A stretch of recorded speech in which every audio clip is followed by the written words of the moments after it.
ફરી એકવાર શિક્ષકોને શિક્ષણ સિવાયની કામગીરીનો હુકમ. ગુજરાત પ્રદેશ કોંગ્રેસ પ્રવક્તા ડોક્ટર મનીષ દોશીનું નિવેદન.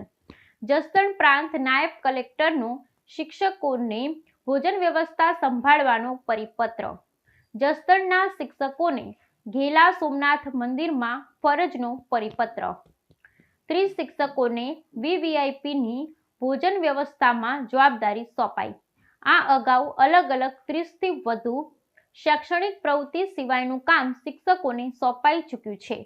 આ અગાઉ તીડ ઉડાડવા, શૌચાલય ગણવા, સભા માટે લોકો લાવવા સહિતની વિચિત્ર પ્રવૃત્તિઓ સોંપાઈ ચૂકી છે. શિક્ષકોને બિન શૈક્ષણિક પ્રવૃત્તિ સોંપવામાં અગાઉ પણ વિરોધ થઈ ચૂક્યો છે. ગુજરાતમાં સરકારી શાળા ગ્રાન્ટેડ શાળાના શિક્ષકોને શિક્ષણ સિવાયની કામગીરી થોપવાનું અને શિક્ષકોના સન્માન અને અવમાન થાય, એની ઉપર ઘાત આવે તે પ્રકારના ફતવાને પરિપત્ર બહાર પાડનારી ભાજપાની ભ્રષ્ટ સરકારનો શિક્ષણ વિભાગ જે ગેરરીતિથી ભરપૂર છે, એ શિક્ષણ વિભાગના વાયા મીડિયા બોલાથી પ્રાંત અધિકારીએ એક પરિપત્ર બહાર પાડ્યો કે આગામી દિવસોની અંદર દેવસ્થાનમાં આવનારા વીવીઆઈપીઓ એમના માટે વિશેષ ભોજન વ્યવસ્થાની જવાબદારી સોંપાય છે. દુઃખ સાથે કહેવું પડે કે આનાથી મોટું શિક્ષક સમુદાયનું કયું અપમાન હોઈ શકે.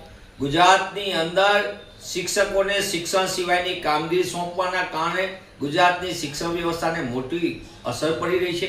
શિક્ષણ સતત અધોગતિ તરફ ધકેલાઈ રહ્યું છે.